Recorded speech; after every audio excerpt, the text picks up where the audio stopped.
अगले वीक बहुत सारा एसएमई आईपीओ आ रहा है, जिसमें कि एक एलके मेटा पॉलीमर का भी आईपीओ आने वाला है। यह आईपीओ का टोटल इश्यू साइज काफ़ी कम है एंड ये एसएमई आईपीओ का टोटल इश्यू साइज बाकी आईपीओ के मुकाबले काफ़ी कम है।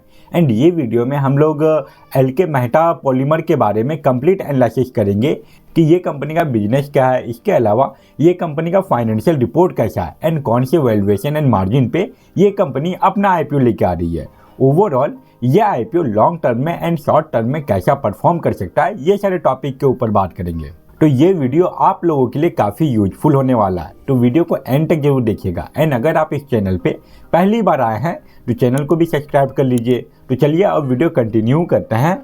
वीडियो में आगे बढ़ने से पहले हम लोग ये आईपीओ का बेसिक डिटेल लिख लेते हैं। यह आईपीओ का जो टोटल इश्यू साइज होने वाला है वो आपको 7.38 करोड़ का देखने को मिलेगा, जिसमें कि कोई भी ऑफर फॉर सेल नहीं है, सारा का सारा फ्रेश इशू है। वहीं बात करें ये आईपीओ के प्राइस के बारे में तो इसका प्राइस 71 रुपीज़ पर शेयर का रखा गया है। इसके एक लॉट में आपको 1600 शेयर मिलेगा। मतलब कि अगर आपको ये आईपीओ में अप्लाई करना है तो उसके लिए आपका जो कैपिटल रिक्वायरमेंट होने वाला है ये 1,13,600 रुपीज़ का हो जाएगा। इसका जो फेस वैल्यू है ये 10 रुपीज़ पर शेयर है एंड यहाँ पे रिटेल इन्वेस्टर लोगों के लिए 50% का शेयर रिजर्व है। नॉर्मल कंडीशन में ये नंबर 35% का होता है, बट यह आईपीओ में रिटेल इन्वेस्टर लोगों को 50% शेयर ऑफर किया जा रहा है। वहीं अब अगर यह आईपीओ के इंपॉर्टेंट डेट या फिर शेड्यूल के बारे में बात करें तो इसका बिडिंग ओपनिंग डेट 13 फरवरी है एंड 17 फरवरी तक आप ये आईपीओ में अप्लाई कर पाएंगे। एंड इसका जो अलॉटमेंट आने का डेट फाइनलाइज किया गया है वो है 18 फरवरी।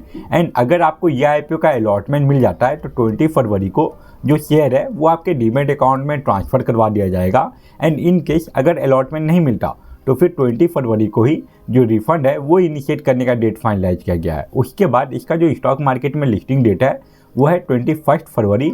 ये तो हो गया इस आईपीओ का बेसिक डिटेल। अब हम लोग ये कंपनी के बारे में बात कर लेते हैं कि ये कंपनी क्या काम करती है एंड ये कंपनी का बिजनेस कैसे ऑपरेट कर रहा है। अगर हम लोग ये कंपनी के बारे में बात करें तो ये कंपनी 2 जनवरी 1995 में इनकॉर्पोरेट हुई थी। मतलब कि 30 ईयर से भी ज़्यादा हो चुका है इस कंपनी को काम करते हुए।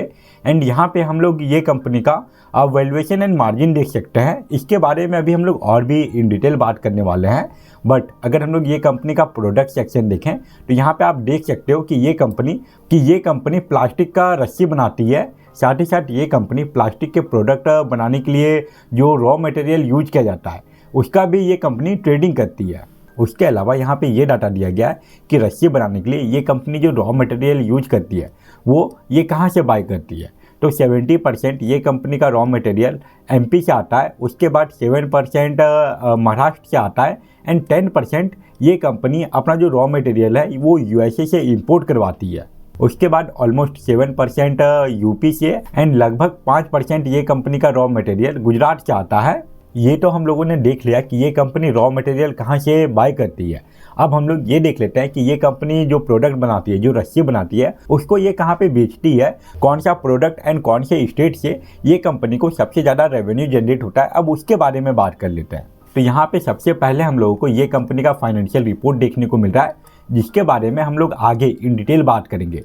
बट अगर हम लोग यहाँ पे नीचे देखें तो ये बताया गया है कि कौन सा प्रोडक्ट ये कंपनी का सबसे ज़्यादा बिकता है एंड कौन सा प्रोडक्ट ये कंपनी का कितने % का सेल करता है। एंड ये कंपनी का सबसे ज़्यादा रेवेन्यू रोप का मैन्युफैक्चरिंग करके होता है, ऑलमोस्ट 42% के आसपास का। एंड उसके बाद जो मैंने आप लोगों को बताया कि प्लास्टिक का प्रोडक्ट बनाने के लिए जो रॉ मटेरियल यूज किया जाता है उसका भी ये कंपनी ट्रेडिंग करती है। तो वो रॉ मटेरियल का ट्रेडिंग करके ये कंपनी को लगभग 41% का रेवेन्यू जनरेट होता है। वहीं अब अगर ये बात करें कि कौन से स्टेट से इस कंपनी को सबसे ज़्यादा रेवेन्यू मिलता है तो यहाँ पे आप कंप्लीट लिस्ट देख पा रहे हैं।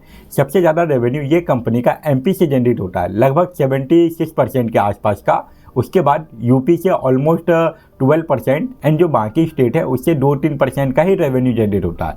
ओवरऑल ये कंपनी का आपको ज़्यादा प्रेजेंस यूपी एंड एमपी में देखने को मिलेगा। एंड अगर दोनों स्टेट का रेवेन्यू को ऐड कर दें तो ये कंपनी ओवरऑल जितना रेवेन्यू जनरेट कर रही है उसमें से 87% से भी ज़्यादा सिर्फ और सिर्फ एमपी एंड यूपी से ही आ रहा है।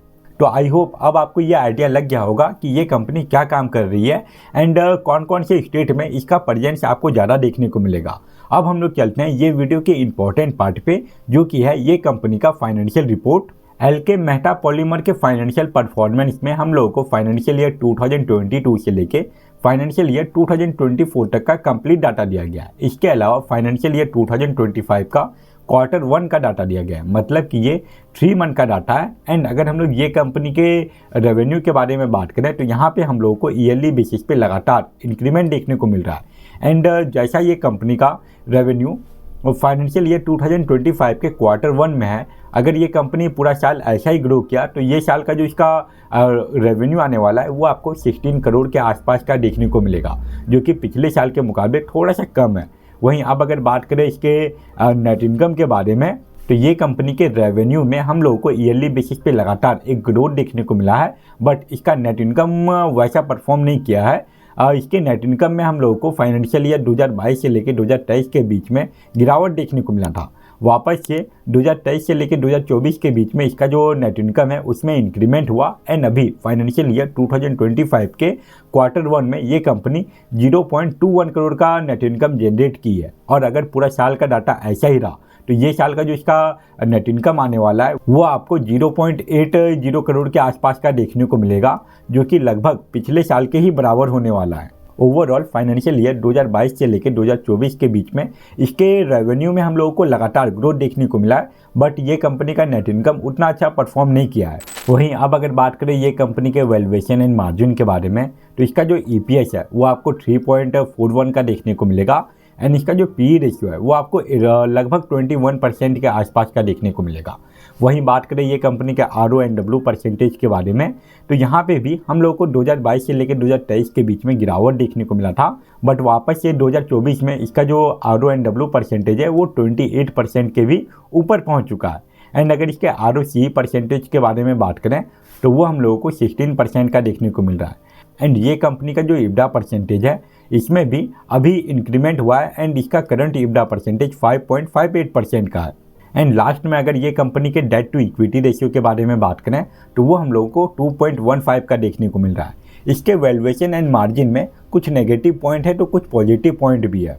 ओवरऑल इस कंपनी का जितना भी हम लोग डाटा देखें, चाहे वो इसका फाइनेंशियल रिपोर्ट हो या फिर इसका वैल्यूएशन एंड मार्जिन, वो सब को देखते हुए लॉन्ग टर्म में ये कंपनी 50-50 है। हो सकता है कि IPO आने के बाद ये कंपनी थोड़ा बहुत अच्छा परफॉर्म करे, बट अभी के लिए जैसा ये कंपनी का रेवेन्यू एंड नेट इनकम का ग्रोथ है वो सब को देखते हुए अगर आप चाहें तो ये IPO को लॉन्ग टर्म के लिए अवॉइड भी कर सकते हैं। वहीं अब अगर बात करें शॉर्ट टर्म के बारे में, मतलब कि लिस्टिंग गेन के बारे में, तो उसके लिए ये IPO का GMP देखना पड़ेगा।